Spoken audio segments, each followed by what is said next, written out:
That was Tranche Dump with their new song, Touch Those Bottoms, parentheses, but only if they're okay with it. You're listening to Fakahatchee Radio. I'm Horace Wexler. It's time for the news. The goddamn windmill stopped. Cocaine and a crack pipe in the car. And I said, uh-oh, that doesn't sound good. The helicopter that's raging back there. Thank you for listening. Here are the headlines currently trending on the FakahatcheeGazette.com website. FakahatcheeGazette.com. Face down, news up. That's the way we like to publish. Lindsey Graham continues to do things that makes people ask, why are you doing that? Thanksgiving canceled, but maybe not, but also, probably. Better eat all that pie you bought. Either way, you can always make more. Man who insists on dying for the economy planned on a more blaze of glory type ending than suffocating to death in hospital bed. And lastly, elderly dog owner attempting to curb small hyperactive dog by generously overfeeding. But turning to our main stories from around the globe.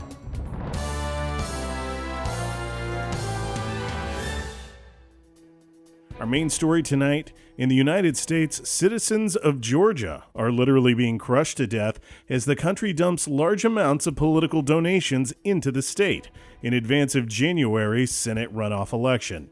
These sacks bearing dollar signs and the names of 2021 Senate hopefuls have become more than a nuisance in the lead up to the runoff election, and in many cases have turned downright dangerous, as these sacks are being dumped out of airplanes in areas rife with undecided voters. The Associated Press is reporting at least 6 casualties so far, and at least 10 other residents of Atlanta have been injured in the process. A spokesman for the GOP was quick to point the finger at the Democrats. I think in this case, it's clear these deaths are the Democrats' fault. You can't just dump cash on Georgia, hoping to turn it blue. Additionally, their liberal reliance on small money donations has made their sacks of outside money heavier and thus potentially more deadly. Fakahatchee Radio reporter Jesseltown Pubhander is in Atlanta this evening, standing by to give us more info. Jesseltown, can you give me an idea of what's going on around you? Well, Horace, with control of the United States Senate coming down to a runoff election for 2 seats in Georgia, each party is doing its best to financially support their candidates and turn out the vote. It sounds like this is a pretty serious race. Have you seen any of these donations come in? Yes, and it is seriously scary. You'll be headed to Publix to buy an avocado, and then you'll hear the whine of an aircraft engine and a whistling, and then whoomph! A sack with a dollar sign will slam down on the ground inches from you with a tag that says, "For Stacey Abrams." And this is happening all across the city. Yesterday, I saw a dog hit by a falling sack of money with John Ossoff written on it in large, friendly letters. The S's in Ossoff were dollar signs, but that didn't stop it from flattening a corgi like a pancake. Are you seeing an equal amount of... Hang on, Horace. What? Oh, sorry. I thought I heard another incoming drop, but it was just a happy-go-lucky individual whistling a jaunty tune behind me. Can you repeat the question? Are you seeing an equal amount of drops between the two parties? Well, Horace, I'm predominantly seeing money sacks addressed to Democrats, so in that case, the Republicans might technically be right in this specific instance. Interesting. So how are Republicans supporting their candidates?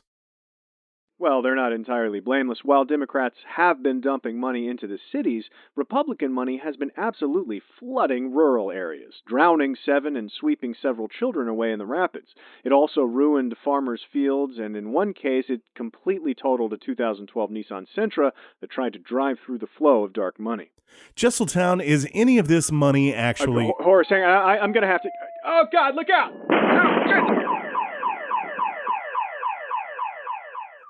We seem to have lost our feed to Jesseltown. It certainly sounds like this race is heating up in Georgia. A grim reminder that politics is a dangerous game, and people's lives hang in the balance. Continuing with U.S. News. America.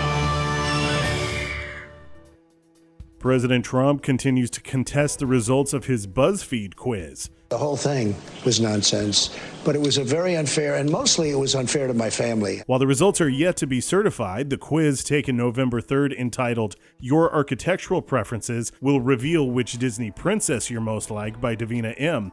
has purported the president to be a real Princess Merida from Brave. The president has disputed this on the basis that he's definitely a Belle, the most literature-focused of the Disney princesses. The president spent a moment on Hannity last night to talk about his bona fides. And you know, I wrote many bestsellers, and also #1 bestsellers, including The Art of the Deal. I know something about writing. The president's lawyer, former Mayor Rudy Giuliani, has asked that the results be thrown out and that President Trump be allowed to take the test again until he scores at least an Ariel or better. New Orleans has banned Mardi Gras parades in 2021, according to Mayor LaToya Cantrell's office. The parades, which begin in January and run through a day shamefully known as Fat Tuesday, bring in tons of revenue and visitors to the lively town. But the human cost of cancellation could be even higher than just thousands of deaths, according to Rooch Grigsby, the Louisiana Secretary of Debauchery. This is a total bummer. And look, the alcoholics I expect to be fine. They'll find a way to get through this. The people I really worry about are the exhibitionists. All those people who aren't going to be able to whip those hoots out and be rewarded with bits of plastic and cheering. What happens to them? What is the cost to their already apparently low self-esteem? And I ask you, why does the mayor of New Orleans think she can refuse the American values of a free market economy where cheap trinkets are exchanged for quick bursts of public nudity? Again, we see the grim specter of communism rear its head.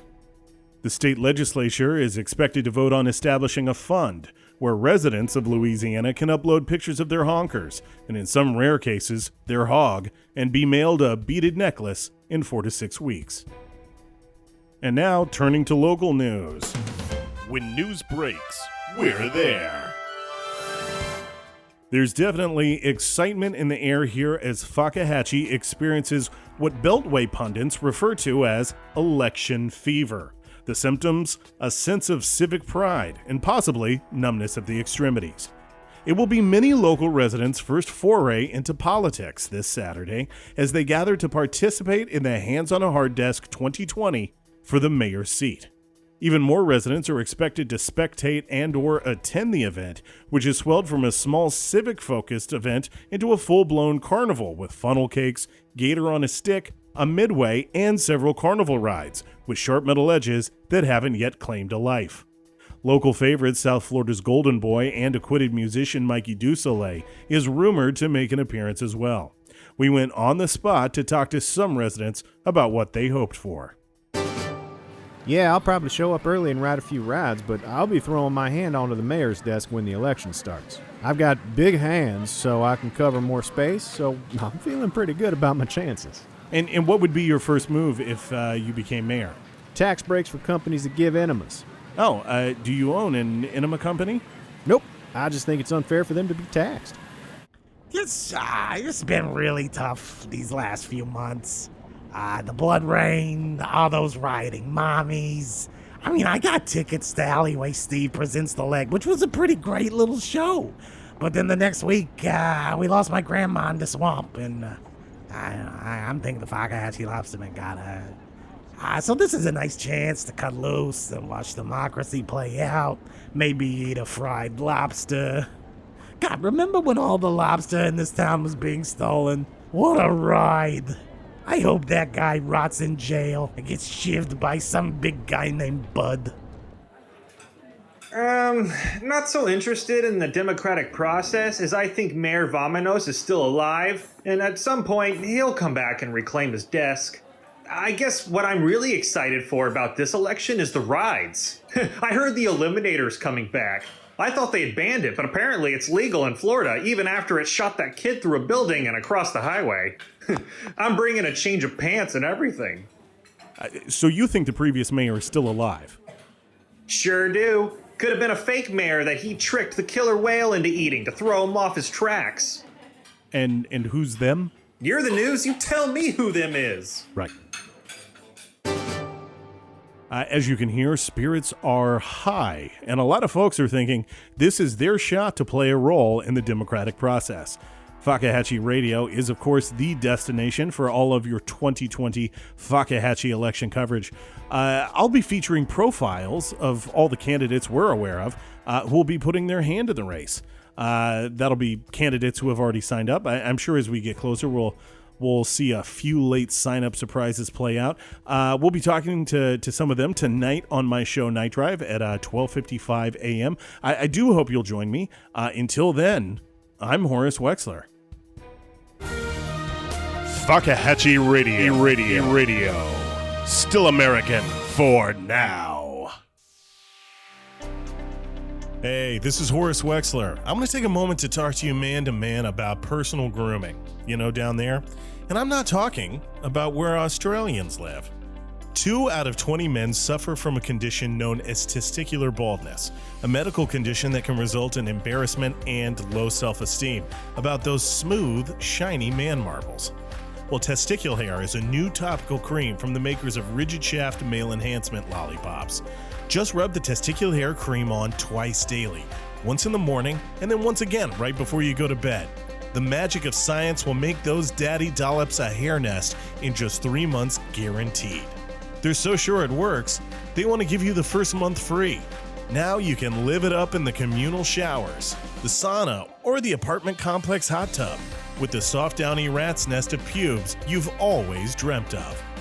I talked to my doctor about testicular hair and he said I definitely didn't need it, but if I did, that would be his #1 recommendation.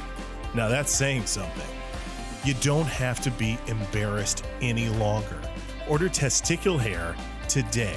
Just go to testicularhair.com and enter promo code HarrisWexler. That's TESTICULHAIR.com. Testicular Hair. Put a beard on those boy bobbles today.